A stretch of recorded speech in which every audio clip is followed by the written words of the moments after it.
How do you create something that's different than everyone else? You do it differently than everyone else. Here at Copeland Creative, we specialize in telling captivating stories of wild people, wild things, and wild places.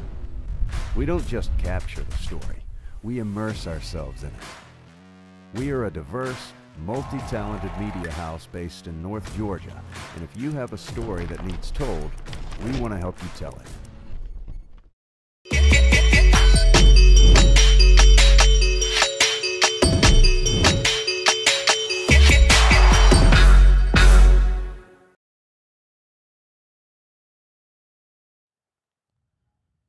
What is up, everybody?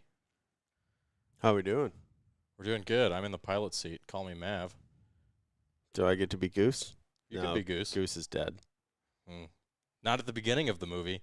This is the beginning of the movie. I think that would technically be 2/3 of the way through the movie. Goose dies. Not even quite 2/3 of the movie. He dies like midway.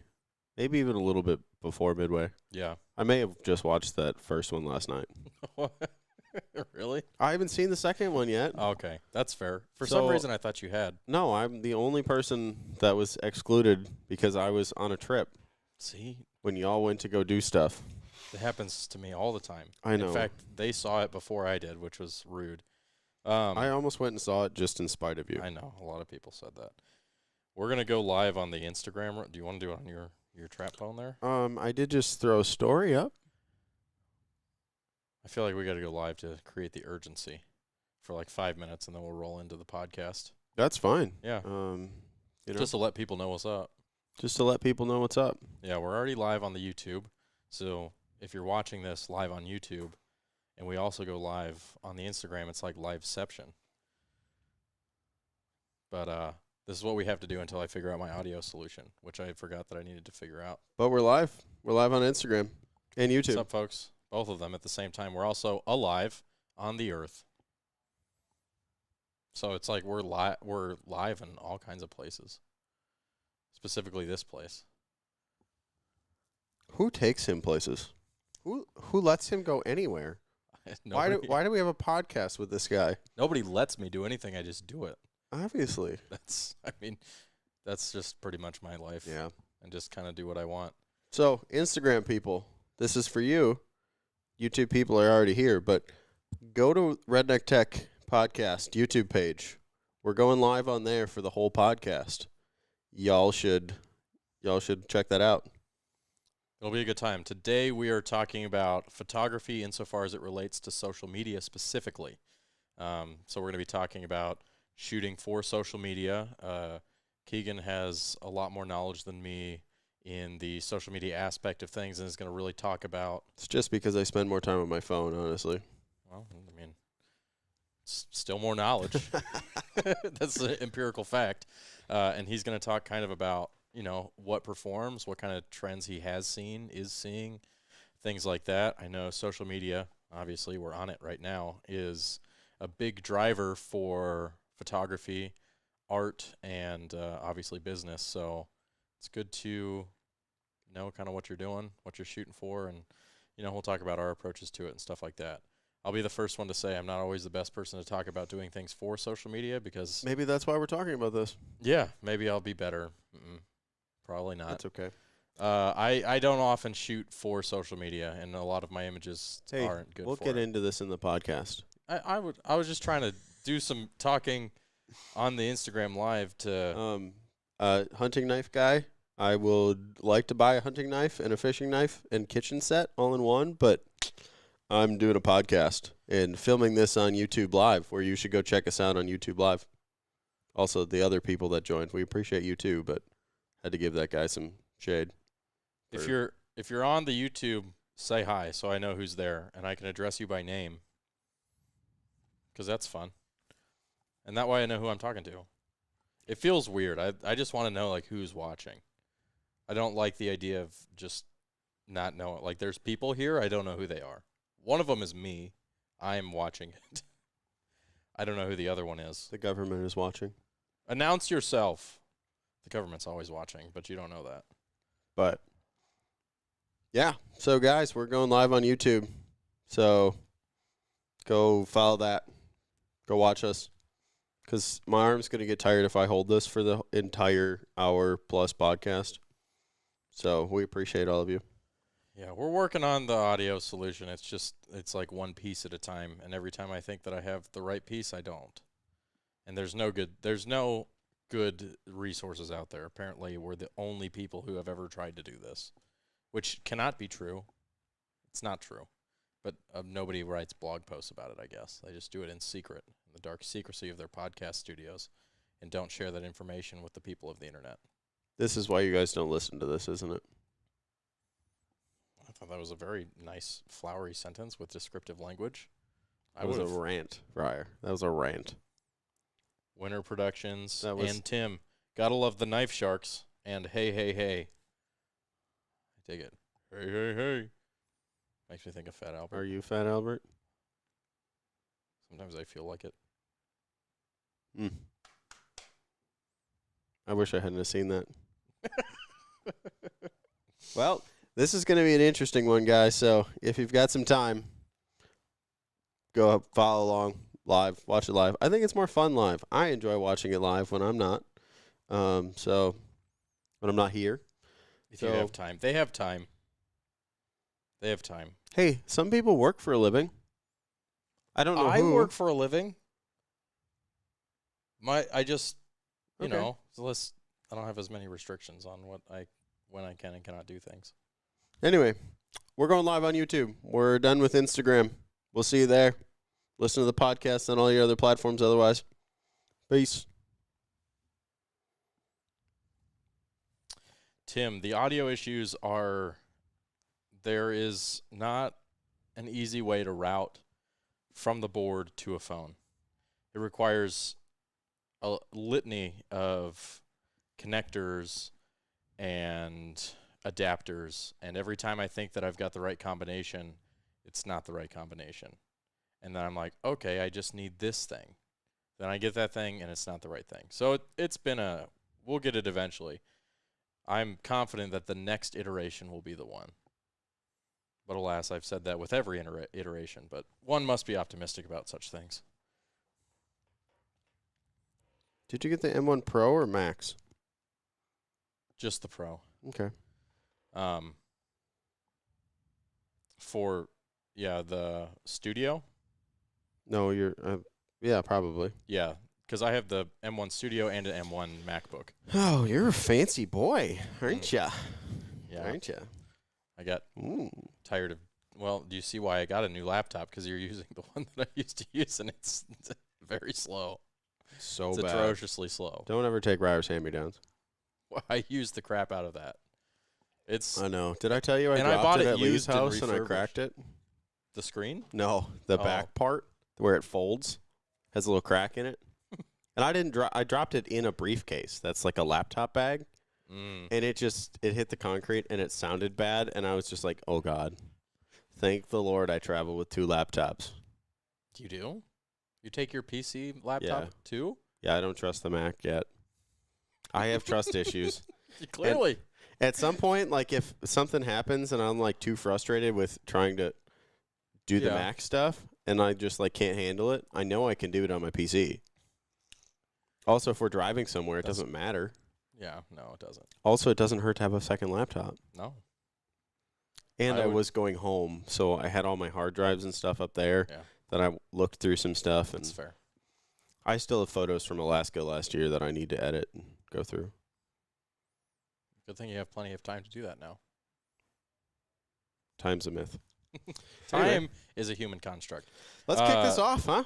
Anybody there? Yeah, we've got Tim and Nice. Nathan. Hi, So I'm going guys. to call him Nathan instead of Winter I Productions. don't know why I wave down here, but I'll wave up here. Hey, guys, on the little screen there. Mm-hmm. He said some people work and watch. That's what I like to hear.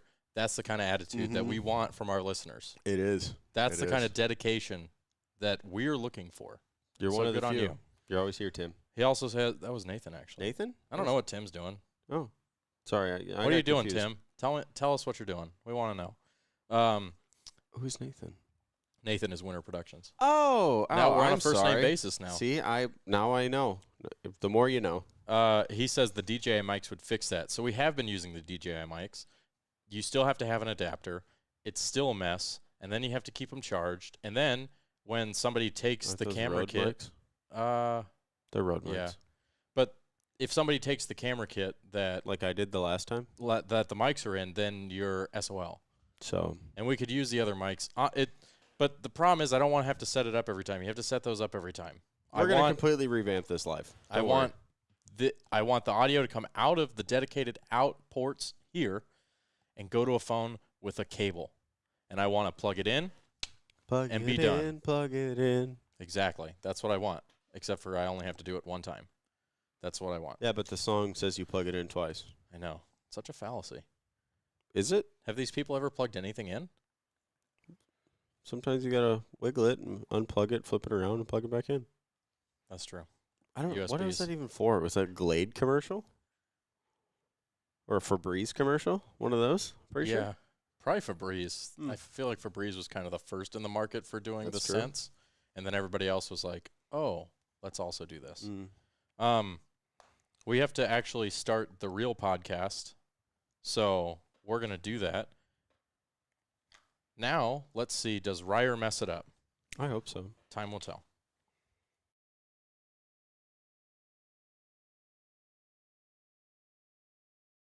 The Redneck Tech Podcast is brought to you by Mike'sArchery.com.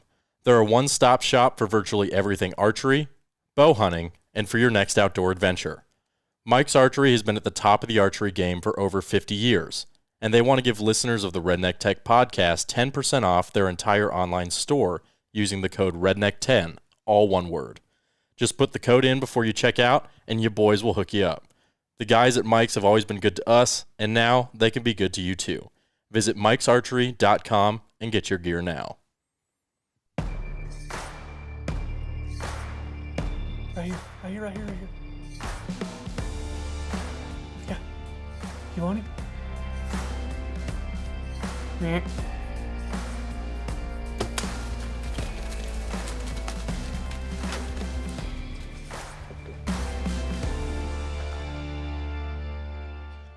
Welcome back to the Redneck Tech Podcast. If you're an astute listener, you will have already noticed I am not Caleb. I am indeed Red Velvet. Caleb is doing El Presidente stuff down in the office. Do you know what number this is? Number 50. 150. 150 episodes. Boy, Just- that's kind of a big deal. That was like a James Bond moment. They call this episode 50. 150. Yeah, that is a lot. Yeah. I Yeah, re- that- super Bond like. Look, that was a solid. That was a solid recovery. I did know the number. I forgot the first. I wanted to know because I didn't Oh. know the number. The number is 150, and it is called something. And I'd tell you if I could remember what exactly I typed into. You'll the- read what it's called, but Yeah. we're gonna talk about photography in the way that it pertains to social media. Why do we even say the episode number? If they're listening to it, they would have seen it. It's all redundant information. I just did it because Caleb always used to forget, and every time I ever listen to a podcast, I'm always like, I wonder if he's gonna forget this time, because it was fun for like 30 episodes straight. Nobody ever knew what it was. We just operate on a wing and a prayer sometimes. You know, long-time listener, like 7-time player. Long-time listener, first-time caller. You used that joke episodes ago. It's not funny anymore. I use a lot of jokes all the time. I know, it's still funny. It's like your mom jokes are just, they're funny. You know? Just, they don't get old. Well, we've derailed already. Nice.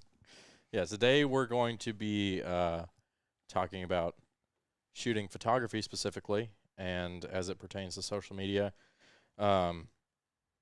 I may not actually be the best person to even speak on this because my usual style of photography and how I shoot does not often lend itself, as I've been told, to social media. And I also am not the one who does the social media stuff here. Well, That would be it's- Keegan. I- He is certainly more knowledgeable on social media than I am. He's got his fingers on the pulse, as they say, of the ever-growing monster that is social media. It is truly a monster. And he's been doing it for a long time, so he's really been able to amass a wealth of knowledge on that, and also doing You're photography. giving a lot of lead up here for. That'd have been a great outro. Anyway. So anyways, the meat of this podcast is shoot pictures and post them. That's all. See y'all next time. Honestly, that's a good start. Really. Yeah. Just take pictures and post them. Be critical of your pictures. Don't just post randomness. That's not okay. So when you say critical, in what ways? Are you talking about critical as in quality of pictures? Are you talking about critical as in curating a feed and a theme? Or critical as in an aesthetic? I think as a basic level start, you want to post your best pictures. Obviously you can't post your best picture all the time. There's only so many of your best picture that's physically capable. But a quality that you start to use, you want to stick to that quality. That's very important. Just in framing, color, the way you edit it, all of those things need to keep the quality high. Very important, and something I see very common on social media, and people who are talented and have a lot of potential as photographers that just don't seem to always post things that are going to help them. They're not putting their best foot forward all of the time. Sometimes you can really love a picture, but if it's out of focus or it's blurry or the colors aren't quite right, that may not be the best thing to be showing off for yourself. Yeah, I would definitely agree with that. And I think striving for that, the difficult part, I think sometimes, especially as a shooter, when you are shooting for social media, you have to balance trying to get a lot of content, but also trying to get good content. Yeah. And that can be a very tough line to balance, and you have to really find kind of the middle ground, because we had a podcast talking about this before, but I mean, if you are really searching for the best image, you may shoot for 2 or 3 days to get one magazine cover. You may set up for hours for one magazine cover. If you're shooting content, oftentimes that's not a luxury that you're afforded. And the priority is placed on filling buckets and filling libraries of diversity, of diverse content, which means that usually you have to work faster and shoot more, which butts heads with trying to maximize the quality of something. Yeah, and I think kind of what I'm getting at is in the middle of the two things that you just spoke on, in the fact of there is that magazine cover that's on that top tier level that you absolutely have to wait for the best moment, the best look, the best focus, the lighting, everything. And while you still want to strive for those things in photos that are going to live on social media, you kind of come up from where you're talking about just filling those buckets and kind of meet in the middle of that. You shoot with a goal, and a lot of it is just being able to, say, shoot with that platform in mind. You want to capture, like you're saying, your buckets of content of dogs and birds and deer and elk and the hunter and tracking and, all of those things depending on what your genre is.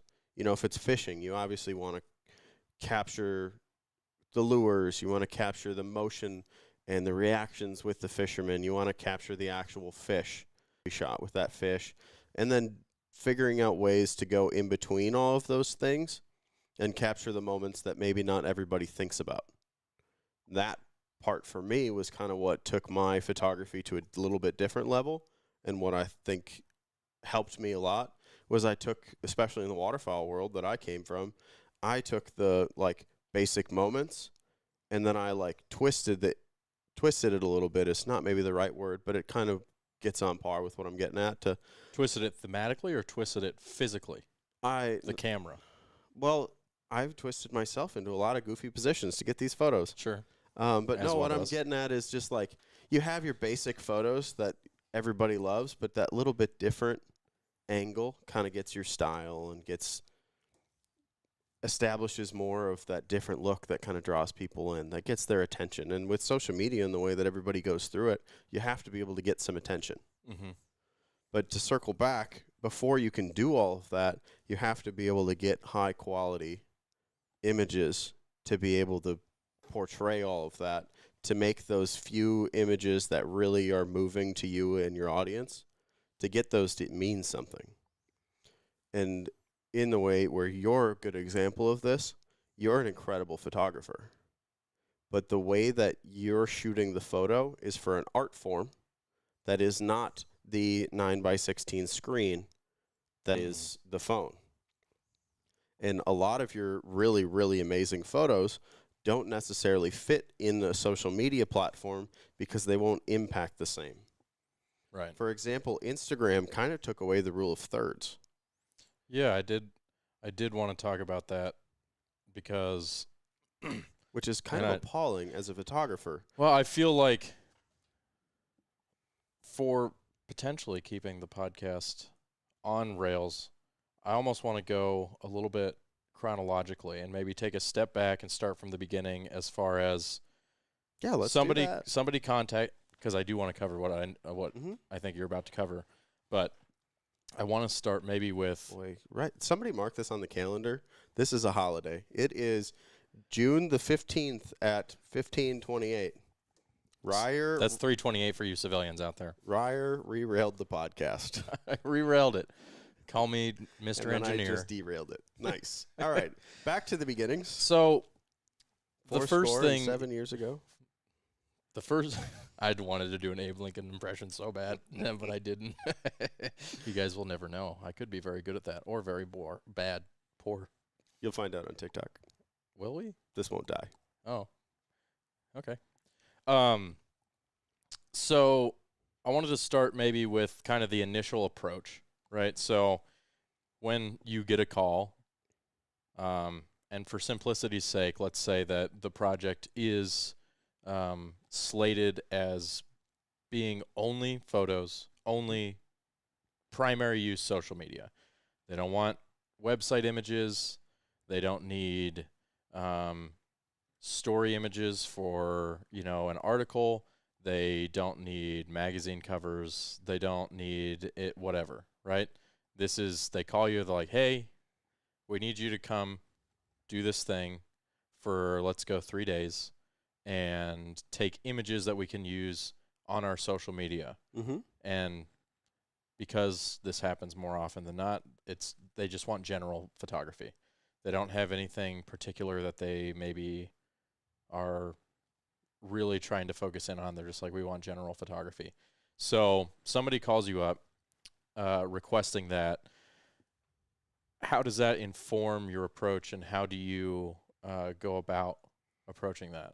And I'll let you start, and then maybe we'll add my 2 cents at a different point. I guess for me, obviously to get a job like this, you've spoken with a brand, you've done your back-end research, you kind of know who these people are, you know what they've seen, you've talked to them about their goals with this. Social media being kind of a vague goal, just in the fact Vague? of, yes. Like social media is Vague? vague. You said vague with an A. It's V-A-U-G or Vague. V-A-G-U-E, whatever it is. Doesn't matter. Hi, I'm from Wisconsin. I did, but you would Anyway. think from Wisconsin you would say the A, right? Because if you have a bag, you would say big. So why would you, for a word that is Hey, vague? Remember when you re-railed the podcast? Sorry. 2 minutes later, you derailed it. I 2 just whole couldn't. minutes. I couldn't let that be. Okay, sorry. My apologies. Continue, Mr. Vague.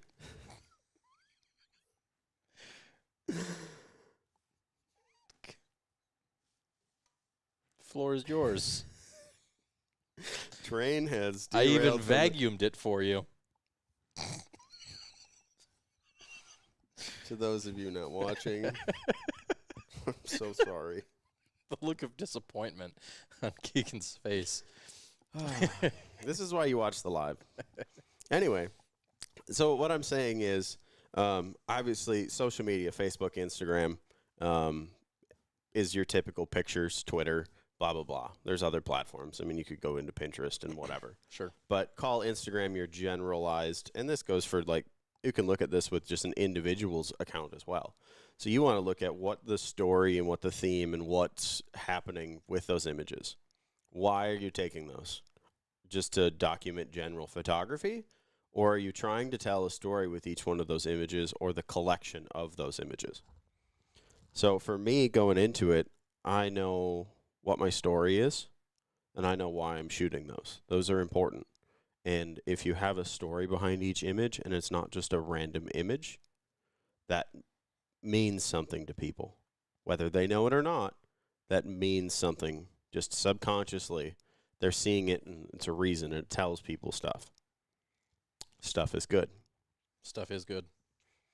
From there. So are you gathering so you're gathering a lot of these things by asking the client very direct questions and 100%. also do you do kind of like, I call it market research, but not really, but if they come to you and say, hey, we want this thing, do you then go and look at kind of what they already have and try to work into that? Or do you go, well, they contacted me, they probably want my style? So obviously, every photographer has their style, Mm-hmm. and not every photographer fits each brand. Right. So there is a point in they've contacted me to do this.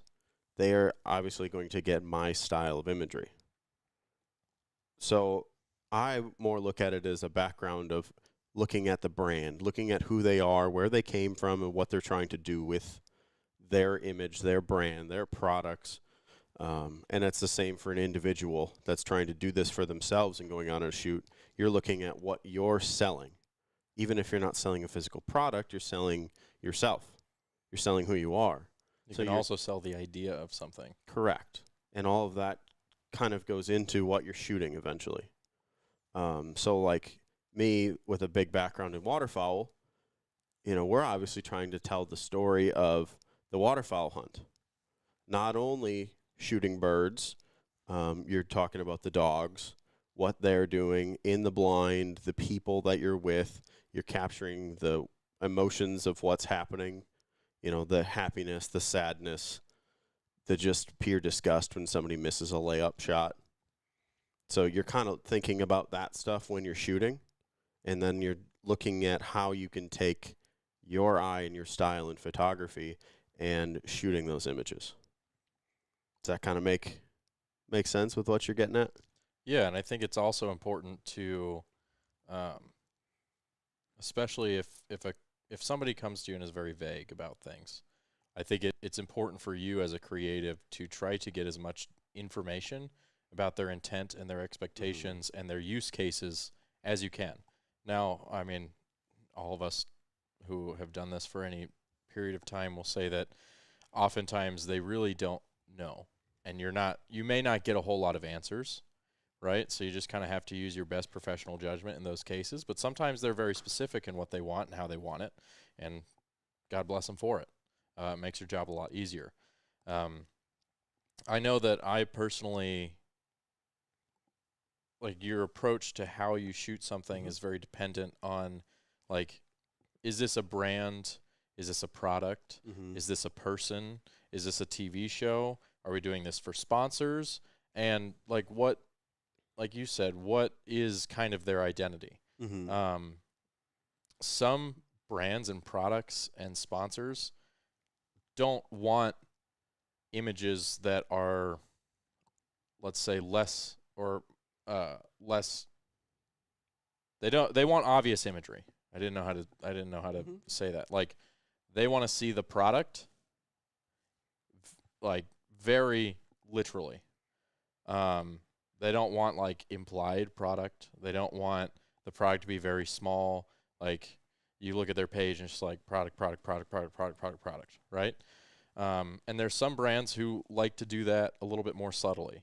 And there's some brands, like, I would call those lifestyle brands. Right. So yeah, so there's brands who they obviously have a product, but you go and look at their social media, they're not shoving the product in your face as much as they're selling the action of using said product. Or portraying the lifestyle surrounding that product. They're selling you more of the idea of what that product, like, they want you to think about you using that product in these idealized scenarios, so that you're like, oh, if I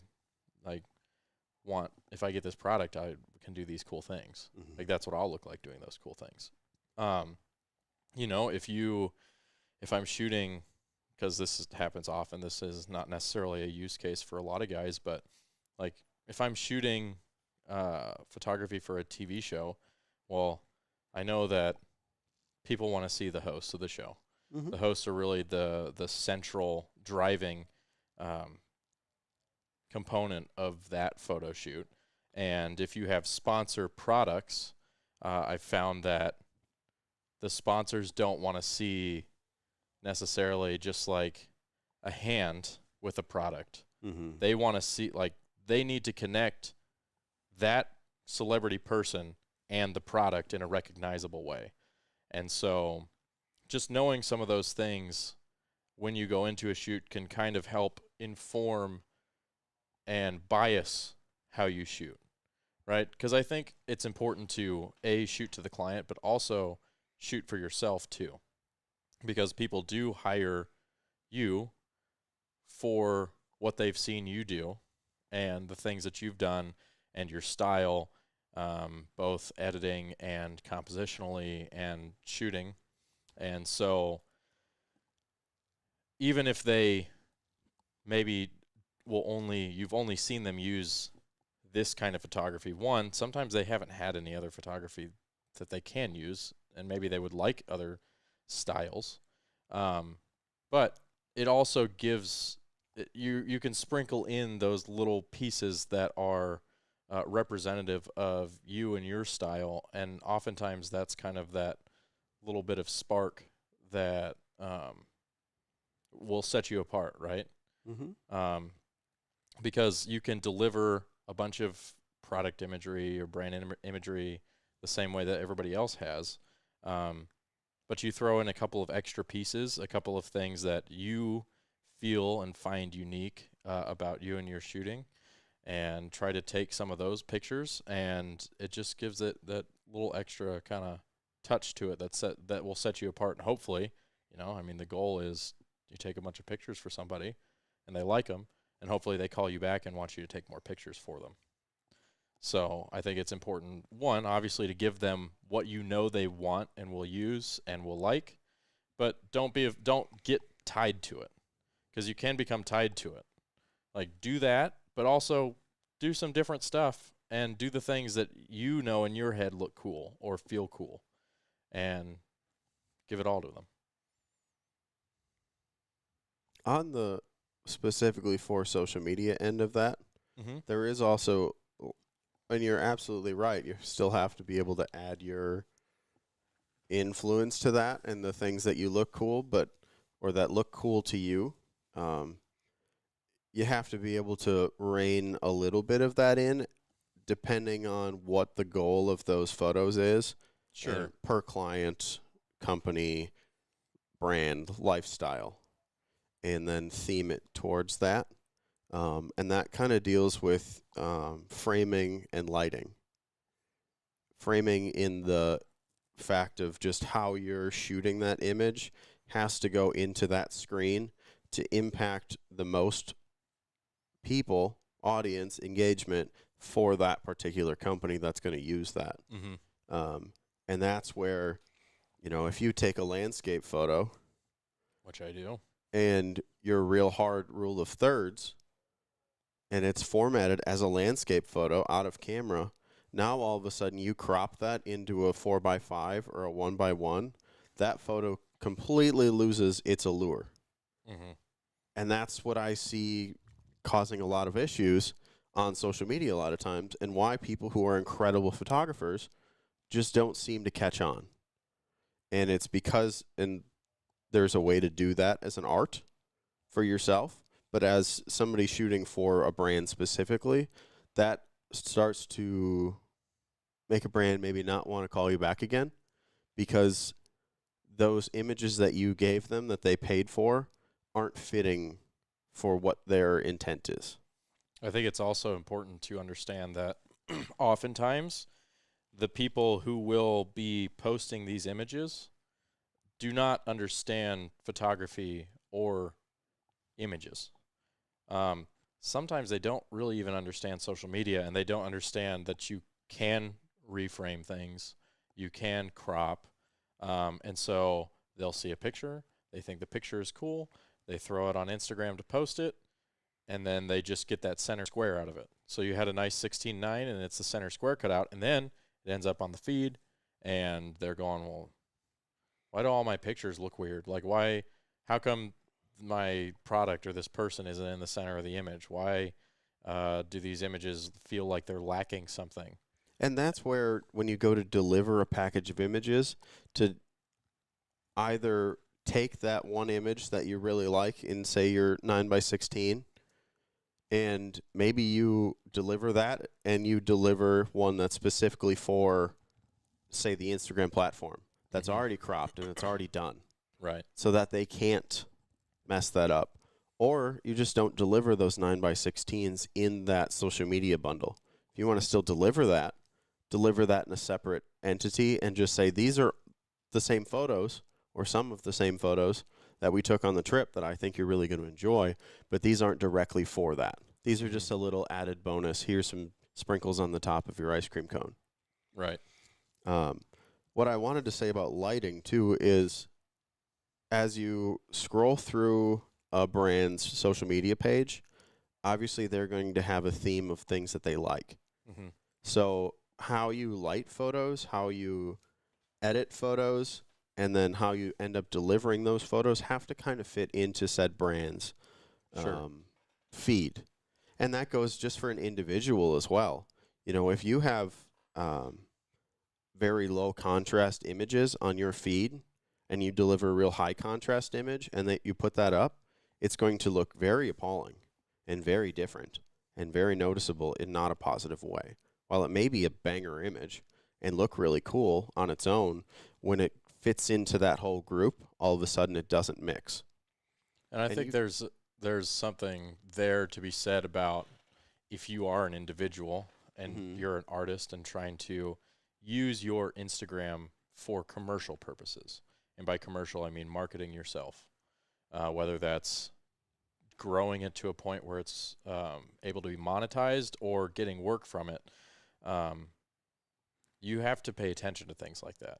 Oh, 100%. And I could say this because I, as a photographer, use my personal feed as like, these are images that I think are cool that I took. Your and that personal feed is a great example of this. Yeah, that I'm proud of. And I, as a photographer, I don't want to ever feel like I'm tied to something. If I feel like I want to switch my style, or I want to do something different, or mess around with something, or I took a panorama that I think is awesome, I'm putting it up there. I know that that's not ideal for the algorithm for growing the social media, but that's not what I'm using it for.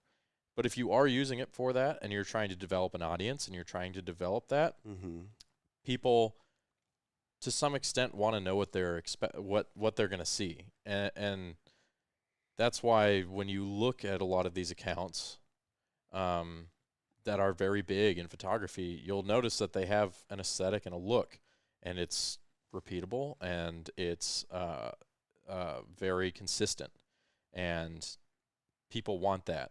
And so, you know, if that's what, like you said, if that's what you're going for, if that's your goal with social media, then you need to be cognizant of that. If that's not your goal, if you just want to take cool images and put them on your Instagram, I'm a big supporter of doing that too. Heck yeah. I'm all for that. But it's not necessarily marketable.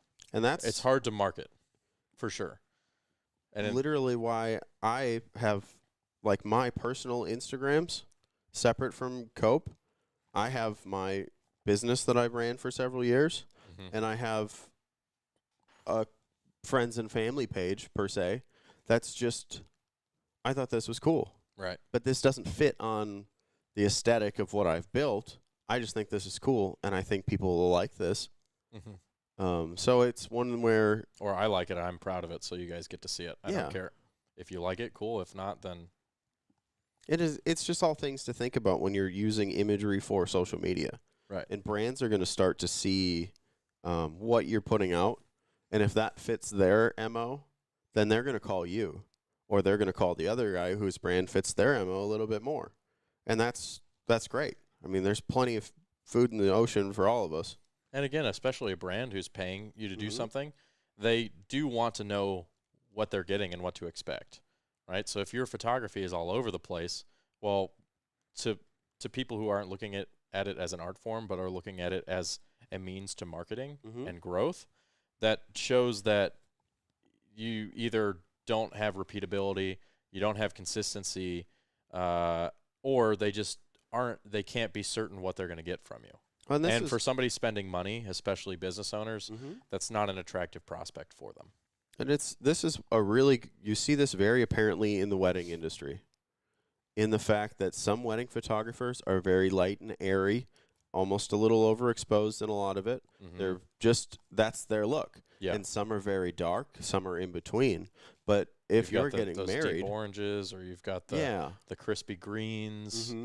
and that's their brand as a photographer, and you hire that photographer because that's what you want your images to look like. Right. And that's where, like me personally, I take a lot of inspiration out of the wedding industry, and how they portray themselves and how they use their imagery to tell the story. And I think that's something that's incredibly important as a creative, to pull images or pull ideas from other brands and other realms rather than what you are in. You know, I consume very little hunting content Yeah. as like a creative inspiration because I don't want my imagery to look like everybody else's. I consume a ton of weddings, surfing, snowboarding, skateboarding, motocross, stuff like that, because it applies so well when you bring that into the hunting world, but it looks nothing like a lot of the hunting world. And I think that to some degree that's very important, especially on social media, because it allows you to stand out. Which is tough to do. Mm-hmm. It's very tough to do, especially brands, especially hunting brands. Hunting brands are just hunting brands, and like, I guess their brands is a very broad term. When I say brands, oftentimes what I'm talking about is like a company with a product. But there's also like a web show could be a brand. Yeah, I would right? call each individual page on social media a brand. Yeah, I think that brands with products are able to differentiate themselves in that they have product.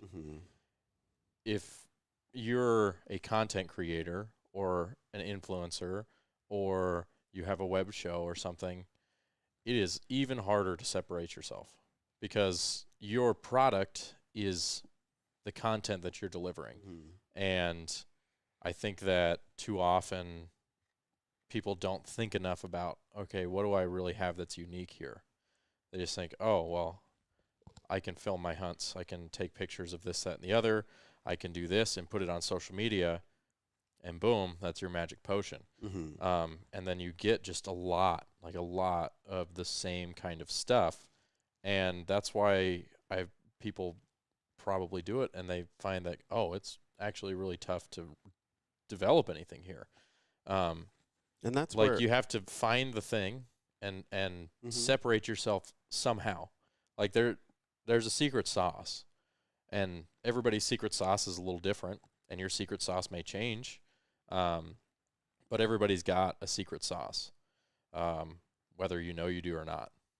You know, like I couldn't point to whatever special secret sauce I have. I guess it's probably just ADHD. every time somebody uses that analogy, I think of the secret sauce from every restaurant. That's just Thousand Island. The same And secret it's the sauce. same. Yeah. But you know what it is? It is the same for everything. It's just branded differently. Yeah. It's a different name on that secret sauce, and that's Or what it's makes your sauce special and my sauce special. Everybody has special secret sauce. But back on Don't. There it is. But also, if you want to continue with the metaphor of the secret sauce, that's all being the same, it's contextualized differently. While it may be the same sort of thing, it's just every one of them is a little different. It's like McDonald's and Burger King are serving the same things in much of the same ways. But they do things just a little bit differently, and you might like Burger King, and I might like McDonald's more. And that actually kind of ties into engagement pretty well. Look at us tying things together. And in the Connections. fact that you're going to find that images on your particular social media, or images that you take are going to be perceived differently, but call it brand social media. The way that they're going to find an image or a section of images that do really well. And there's a point where you need to continue to push those things. And that's kind of ties back into theming and framing and lighting and all together. What have you found generally? If you had a general rule of thumb where somebody's like, hey, what does well? Well, Now, obviously. It's going to depend on your audience to a T. You know, you talk about the McDonald's Burger King analogy. Their audience is slightly different. While it's still somebody that likes a hamburger, so take this as whitetail hunting or waterfowl hunting. There's still that, but then now all of a sudden you have the rifle hunters, bow hunters. And then you narrow that down a little bit farther and a little bit farther in each one, and each brand that's catering to that group is going to have the things that click with their audience. And once your audience gets a little bit larger, you tend to see a little bit more broad spread engagement from those images, but you're still going to have the ones that do better. You know, if you're a big elk hunter and you post a picture of a mule deer, you're probably not going to do that picture's not going to do as well because your audience is catering towards your photography or circular around elk hunting. Well, they're expecting. That's what the content they are expecting. Correct. So, like, again, my background, waterfowl. If I post a bunch of not bird pictures or waterfowl themed, Not bird pictures. well, ducks, geese, Yeah, and even yeah. Pheasants do well, turkeys do well. It's still in the like wing shooting world, quail, all that. But if I start posting a bunch of like deer pictures, when my audience is catering towards the wing shooting world, the dog training world, the deer pictures aren't going to do that well because that's not what my audience is. So finding who your audience is very important, and that's how you can kind of tailor your photography to some degree. You know, you can tie all of that into what we've already talked about, from your theme, your brand, the way that you shoot photos, and your little sparkle on everything. Mm-hmm. If your audience is accustomed to one thing and that's why they like you, then when you differ from that to a large degree, it's okay to differ, but to a large degree, you're going to see limited success off of that imagery. Or it's going to take, there's going to have to be a reset where you may lose Mhm. engagement for a while, you may lose followers, you may lose status or whatever, and you will have to rebuild with new people who like the new thing that you're doing. Well, and that's where a lot of this, like you see, you know, obviously what we do in the hunting world is seasonal, and there are different seasons for things. So to be able to keep up with that, you know, when you change with the seasons, is very advantageous. But you're still keeping your same core. You know, you're still keeping your framing. You're still keeping your lighting. You're still keeping your edit style. And you're still keeping your photo style as a creative. But you can change with those seasons and slowly mold your way into that. To go from deer season to duck season to turkey season into fishing, back into deer hunting. You know, you can do that as the seasons progress successfully. But it just, as long as it's still your brand. And that's where we talk about shooting for individual brands that are absolutely doing that. You know, most companies do not just have a product. They have a set of products that translate year round to be able to use those images. And if it's turkey season, they're not hitting the elk hunters hard because the elk hunters aren't thinking about elk hunting. They're thinking about turkeys. Right. And it's the same as, you know, fly fishing. The fly fishing world's engagement is not going to do very well when it's February. Right. It's cold. Unless you're a diehard, you're not thinking about fly fishing. It's just kind of a thinking about what you're using that imagery for is very important when it comes to social media, and thinking about why you're using that image at this time. Just because you took this image today, maybe today is not the best time to play that. Maybe it's to push that back a little bit and then use that when it makes more sense to your audience, to the season, to what story you're trying to tell at that time. And like you said with the brands, is figuring out what those images are for them, and being aware of where you're at and what you're shooting for. You know, like, is it turkey season? Okay, well, we need to go get some specific turkey stuff, like a bow, let's say. Well, maybe we went through the whole year, and they're like, okay, well, we need some turkey stuff with the bow. Okay, well, now you're got to get turkey stuff with that bow. Oh, it's mule deer? We got to get mule deer stuff with the bow. It's elk? We got to get elk stuff with the bow. And this, You know, and especially, like, the great thing is, one, if you go on a trip and there's a brand, luckily you're kind of tied to the season, right? You're going to shoot what needs to be shot because it's the season. You can't go and you can't shoot a turkey season bow shoot in September on an elk hunt. You can if you're really creative about it, but you wouldn't, right? If you're shooting a turkey hunt, you're going to be kind of tied to it. But the nice thing is, as a photographer, hopefully you develop kind of a client base, and you can say, hey, we got, like, turkey season's coming up. Do you guys have turkey imagery? Do we need to go maybe get you some turkey imagery as the landscapes start to change and look like turkeys? Or do we need to get some of your product down here where there's a turkey season already open so that you can start having imagery for the season? Oh, it's elk season. Do you guys have elk imagery?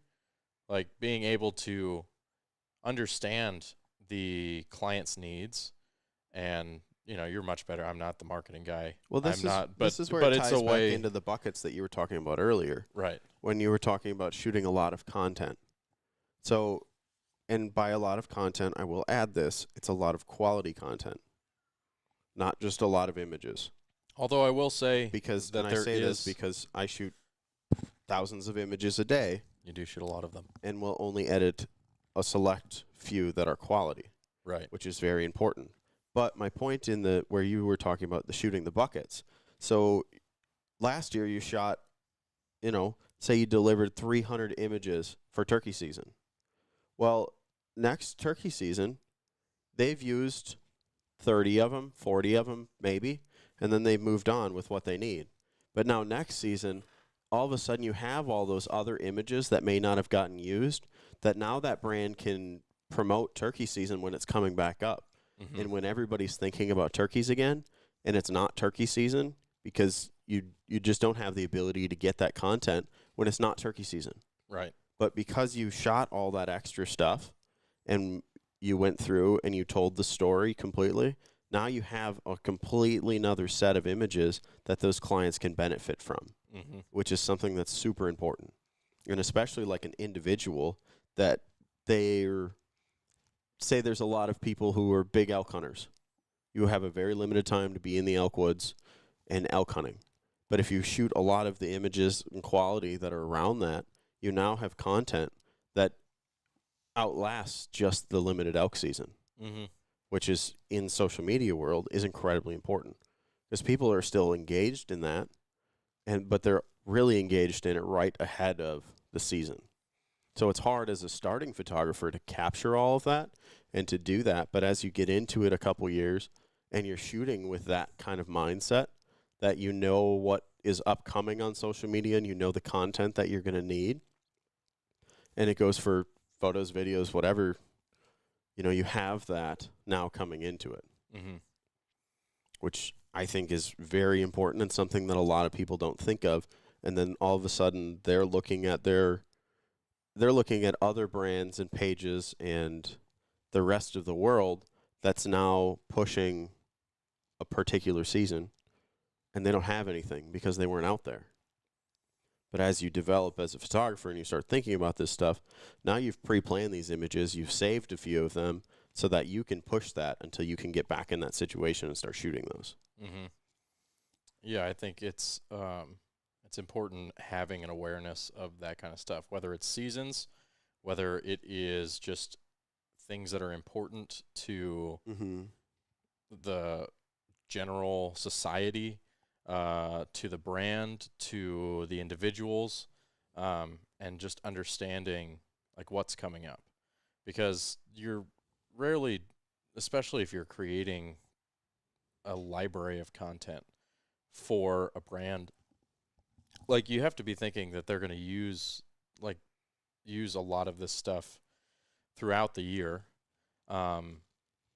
and you're rarely shooting for like the next week, right? You're shooting in advance, and you see the good brands understand this, and they get that content, and sometimes they bank it for a year until it's relevant. Mm-hmm. But every time you see a brand and they always have something for that particular thing, whether it's, like, oh, they've got a bunch of Christmas themed imagery. Well, they didn't shoot that at like probably this year. That probably got shot last year.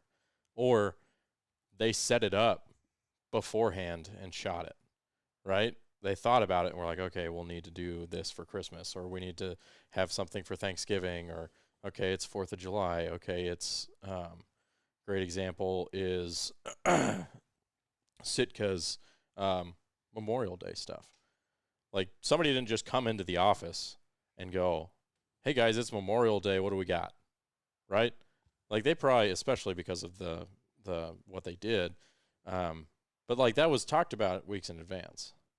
And so, one, just understand shooting wise that sometimes what you're shooting is not for today, tomorrow, next week, this month. It could be for next year. So making sure that you have imagery that is quote unquote evergreen and able to be used in a year and it doesn't date itself. But also making sure that you're providing, like you said, enough imagery so that they can put the imagery out immediately and still have some for next year.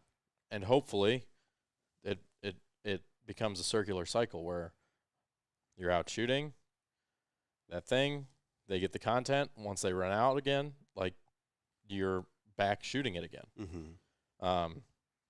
And obviously that's easier said than done. It takes a lot of good planning on the part of a company and on part of whoever is managing their social media and their marketing, and also being tied in with that company to have that kind of relationship with them where it's cyclical and you have repeat work. But like if you give a brand imagery and they find themselves using that imagery over and over and over again, you're way more likely to get somebody to call you back and go, hey, let's shoot again. Yeah, and even to just touch on like an individual basis of somebody who's not necessarily shooting for brands, who's just shooting, who wants to be relevant in a social media platform with their photography and show off their art form. You have column A, you have to get out and do it. Yeah. And you have to spend a lot of days in the field. The imagery that you see that's really good, and there's a lot of really good imagery, is because those people busted it and spent a lot of days in the field shooting to be able to get that content. You think there's 365 days in a year, most years. And you have to, in theory, have access to 365 of the same quality images. That's very hard to do if you only can get out and shoot a couple weekends a year. Well, a great example of that is we, for sake of not throwing anybody under the bus, I won't use client names, but we have a client who the people who worked for them previously didn't do photography. They did videos and edited videos, but they didn't do photography. So once, maybe twice a year, they would hire a photographer and come do a photo shoot and grab a bunch of buckets of content, which is fine. It's great. You get a lot of photos that way. But we obviously all are pretty multi-talented, and we don't just video, we also do photography, and we do a decent amount of it and at a high quality, high level of quality. And so one of the first things they said was like, holy crap, you guys have given us a lot of imagery. Like our sponsors are super, super happy with the amount of imagery we've gotten, how quickly we've gotten the imagery, and how good it is, and like just how much there is. And all of that came from, the point of me saying this is we were there with cameras and we took pictures for the entirety of a hunting season. Like, you develop a very large library. And this also goes into a question that Tim had, like, how do you guys get photos while also being the main videographer? Or do you guys always have 2+ guys in the field? Hope and pray. Yeah, I mean, you definitely have to kind of bias one way or the other. We had this conversation, yesterday? There's a level that you can do both. Yeah, Obviously, there is a you're level going that you to can do both. You The have the hardest- one that's your main goal Yeah, and your main job, and that has to be your focus. right. But there are almost always opportunities to take photos of doing things that do not necessarily need to be videoed. Sure. And there's also like, okay, well, I've gotten this entire situation on video enough for the edit. Again, shooting with the purpose in mind, like, okay, I know what this is being used for. And I am an editor, so I know I got the building blocks. So now put the video camera down, grab the photo camera. Ideally, of course, yeah, you'd love to have a videographer and a photographer. And you know, I always hate that I have no good still images of animals that are alive, because live animals have to be on video. And in that situation, I don't get the chance to be like, okay, I'm going to swap, right? So, yeah, do you miss some things by being video primarily or photo primarily? Yeah, that's just part of it. But there's a lot of, like you said, situations where you can either go, isn't going to go in the episode, or isn't going to go in the film, or isn't going to do this. I can take some pictures. There's also a lot of situations where you've gotten what you need video-wise, take the pictures. Well, and that's where, like, in the theme of what we're talking about, you know, if you're shooting photos for social media, and if your goal is to gain a bunch of social media stuff, is when you have the time to shoot those photos of live animals and the action of, you know, somebody drawing back on an actual deer, or raising their gun up on a duck coming in, because your goal is that. And no, pulling stills from a video is not the same. No, don't do that. It is not the quality. And if it is mixed in with professional, like DSLR mirrorless photos, it's incredibly apparent, unless whoever pulled it knows what they're doing. Yeah, don't do that. You can't just pull out a video. And every time I hear people ask me if I can do it, the answer, unless it's like an incredible moment that needs to be on social media, I'll be like, no, it doesn't work like that. Well, the difference between what resolution-wise, when you pull a still, approximately what would you say it is megapixels? I don't even know. I don't know what my camera shoots megapixels Okay. wise, but it's not even equivalent. Very low in comparison to my D850 that shoots at 46. Like That's 4K, just my point.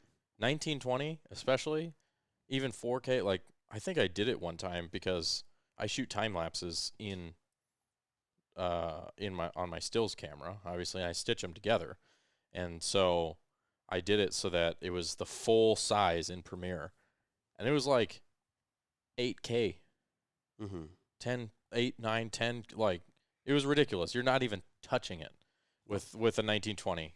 Yeah, don't do that. You're not even touching it. You see that a lot, and it's really bad. Also, video inherently has a motion blur, so you can't just pull any frame. You have to pull the exact right frame. Sometimes it works, but you can pull them from like a red sometimes, especially if it's in a raw image format. The answer is no. The Yeah. answer is don't do that. I just wanted to put that caveat because that does happen often I know. and more than it should. It's bad. Don't do that, guys. Please don't do that. Also, social media people, managers, don't do that, because when I film video horizontally, it doesn't look good, like what we said, when we put it in a square. That is a in the same realm of what we're talking about. Is kind of off the rails, kind of not on the rails. Obviously, on social media, video has become very apparent and very priority. A lot of photographers have almost had to force themselves to start doing video in order to maintain relevancy. Correct. And what I'm getting at in that is when you're shooting something for social media, and this is why it's in the same of what we're talking about, you have to shoot it in the way that it's intended to be for social media. And I'm not saying take your camera and flip it on its side and film vertical. While that does work, it's silly and it doesn't work well. But you have to be able to shoot in a resolution then That you can crop. that you can crop into 16:9. That resolution is 4K for anybody wondering. If you Correct. want to shoot horizontally and have the ability to crop to a 9:16 that is still full HD, so that would be 1080 by 1920, you can do that by shooting in 4K. If you That's- shoot 1080 and then you have to flip it, you have to then scale your image up by twice almost. Yeah, it doesn't look good. And And it that's a looks mistake like that a lot of people crap. make, and you're going to regret it. Like But at that's that just, at I that just point, wanted to touch on the fact that yeah. everything that you shoot, be conscientious of what it's going to be used for. It's the same with photo. It's the same with video. Outside of social media, inside of social media. If you're going to take a photo that's going to go on a wall, you're going to shoot it completely differently than how you would in social media. While, yes, you can use the social media intended images for the wall, you cannot use the wall images for social media in the same fashion. Right. It's the same from what we're doing, filming a TV show versus filming on social media. It doesn't work. You can use your social media stuff for that TV show, but just be very conscientious of where your end goal with that is going to be, and you're going to be a lot happier with the quality of the product. Yeah, I will say too, like what you said, for a lot of the images that I will deliver to clients, I don't often leave them in a 4:3. Like a lot of times, I at least do like an 8:10. Yeah, every single image that I shoot, unless it's going to be like ultra wide, gets formatted to 8:10 Yeah, off the bat immediately before I obviously, even yeah. edit it. really. 100%. Like 95% of my images, the first thing I do is hit R in Lightroom and resize it to 8:10, whether that's horizontal or vertical. Interesting. And that's in part because 95% of the photography that I do is intended to go on social media. Right. And that's in part why I wanted to talk about this today, because it's something that you have to think about. And it's something that's incredibly important. But it's, I understand that we're kind of hammering that fact, but that's a fact that needs to be hammered. I think it's, and we almost came to this earlier, but outside of the physical mechanics of shooting for social media and what you should be looking for, like you said, the rule of thirds Yeah. has almost gone out the window. Yeah. And so from an artistic standpoint, while I love social media, it's great. What I hate about social media is that unless you compose for it, images do not perform. Correct. And I think that's that the intent of what we're talking about. yeah, and that to me is detrimental to, to wax poetically about it, the art form as a whole. And I think that a lot of people don't because they've shot only for social media, or they're shooting primarily for social media, they don't actually understand composition. Well, and that's And something they that don't people need to take on themselves to Sure. learn. They need to know what rule of thirds is. There are a lot of photographers that I have talked to in the last several years of doing this that have never heard of rule of thirds. There's also like 10 other like Correct. photographic compositional constants that you're And- like, if you compose your image this way, it will probably look nice. And there's a lot of that you can use in social media in an image that's going into your phone. Well, even if I crop to an 8x10 or a 1x1, I still will try to retain Absolutely. a compositionally sound image. Like And that's just how slapping you're your shooting it. subject in the middle of a square.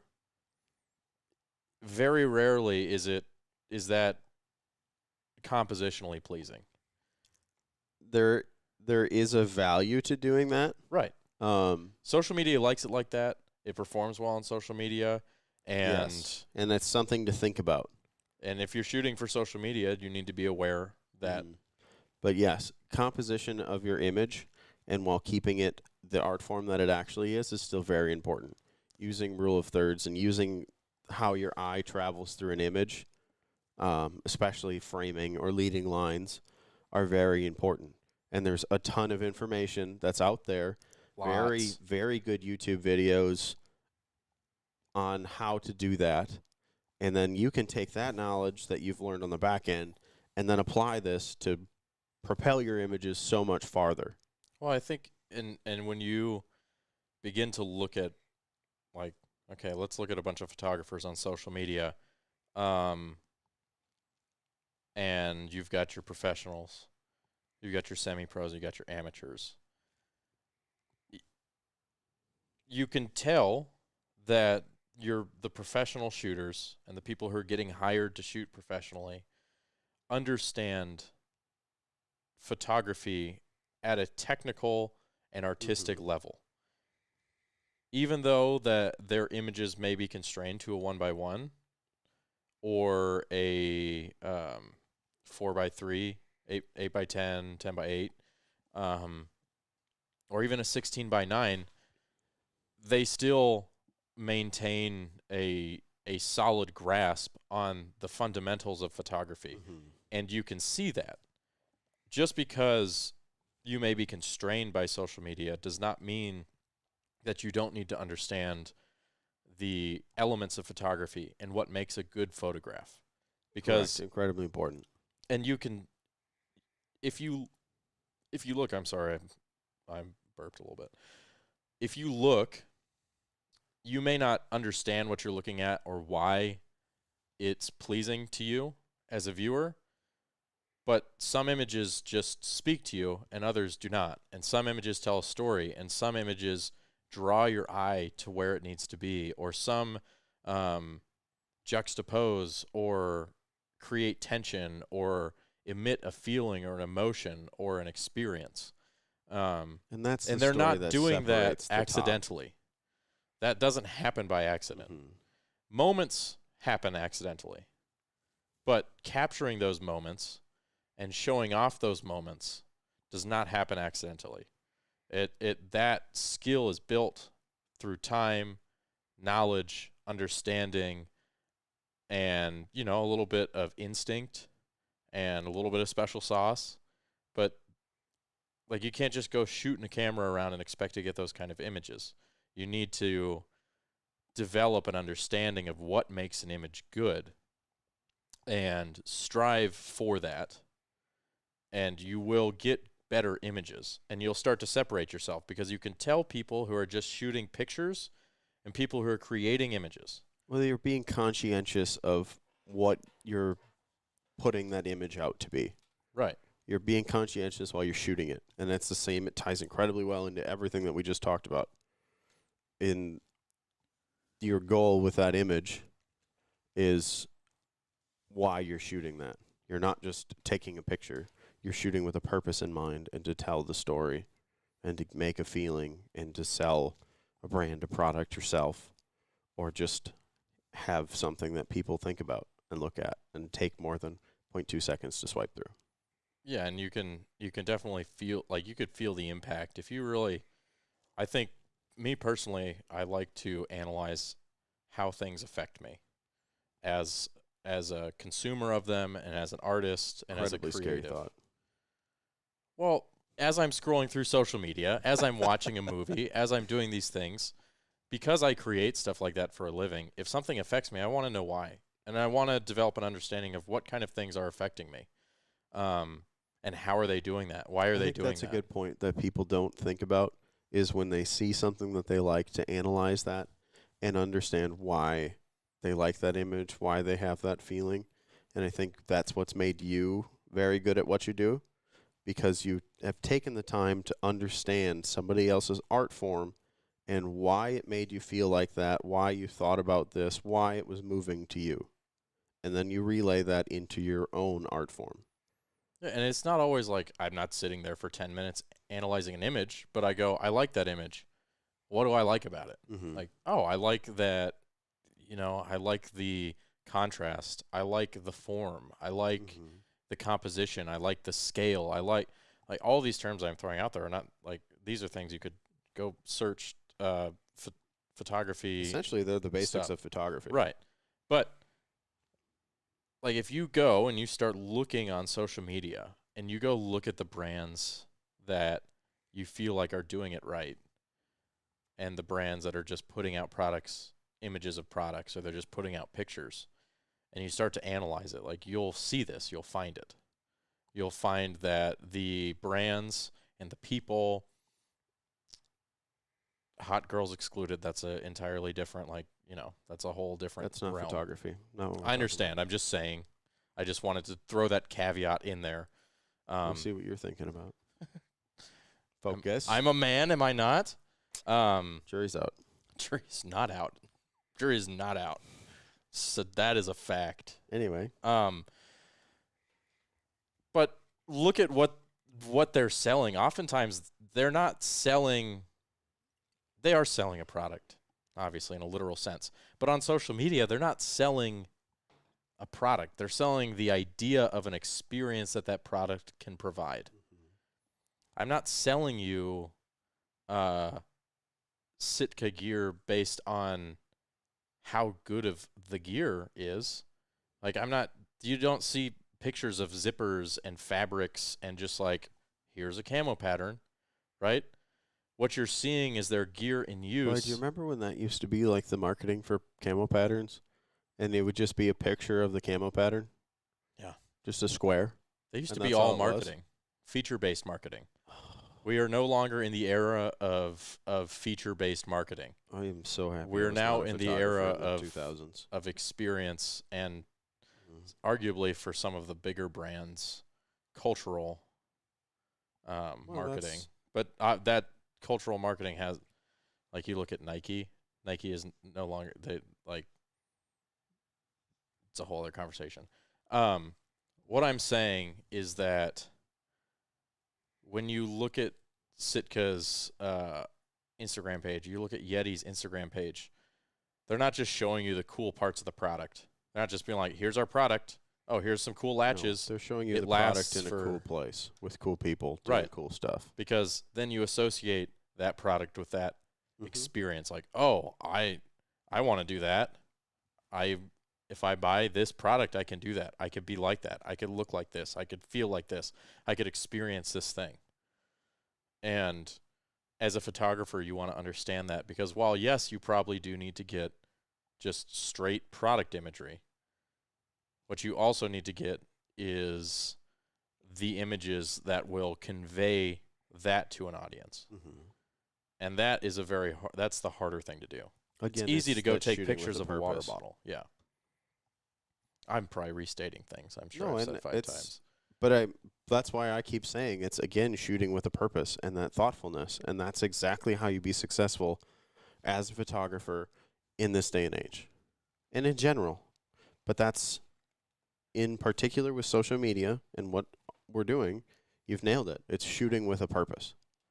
And understanding what you're doing with that image and why you're shooting it and who you're shooting it for. I think that about wraps it up. Do you have anything else to add? I think we've nailed it. Beautiful. The only thing I have to add is we have 2 slots left for our production class, August 3rd to the 7th, in this office. Hit us up. We need you. You need it. It's good for you. I work here because of it. Fun fact. That is a fun fact. I enjoyed that fact. Mm-hmm. But anyway, couple of comments on the YouTube. Nathan Winterstein, Winter Productions, said, should also point out that social media companies kind of control your creative with their guidelines when it comes to promoting photos. If it breaks rules, it can be removed. Yeah, it is important to understand Again, when shooting you're with a creating purpose. content what you can and cannot show.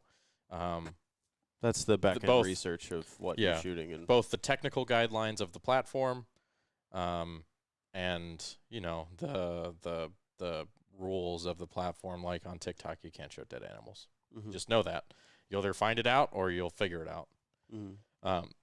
But yeah, I mean, and we could sit here and talk about how much we hate that, but the reality of that situation in my mind is I don't hate that at all. you just have to play by their rules. It's reality. They have the platform, you play by their rules. We can talk about it, but there's nothing you can do about it. So just understand that, play by the rules. Caleb says, I'm done with my edit now. So I, quote, enter the chat. Okay, that wasn't really relevant. Cool story, bro. Thank you. You could have just came up here. All right. Do we got anything else that's actually relevant instead of Caleb? No, I just wanted to make sure that I mentioned that since he does sign my checks. Hmm. You know, like how when you maybe, I have never done this, but if like you had a stream and people were sending you money Mm-hmm. and you'd be like, thanks, Keegan, for the tip of 10 Keegan coins. Do you spend a lot of time on OnlyFans? None, actually. Sounds like you do. There's like 75 platforms where that happens. It's not the only one, but I just have a general knowledge I of don't know. society. We just keep circling back to this. We didn't. You circled back to it. You circled back. I wasn't circled back. You did. Mm. Do you? No, Okay. I don't have that much time. No. I'm on social media. Exactly. But, you know, I mean, But that's hey, the if equivalent we need of to him. start a Redneck Tech OnlyFans, let us know. It'll only be information and knowledge based. I will take my socks off. You don't have That's to take all. anything off. You could just be educational and I don't know if that's the platform for all that. right. And with that, Yeah, with that, Nathan said his internet crashed. Well, this podcast is about to crash because I'm going to end it. Segue. I don't know how to get out of here. Like, I don't know what to do on the YouTube. This is the first time I've done all this. right. Well, we're gonna end the audio and then we'll figure out the rest of our life. Oh, I can do it this way. Beautiful. See y'all. Peace.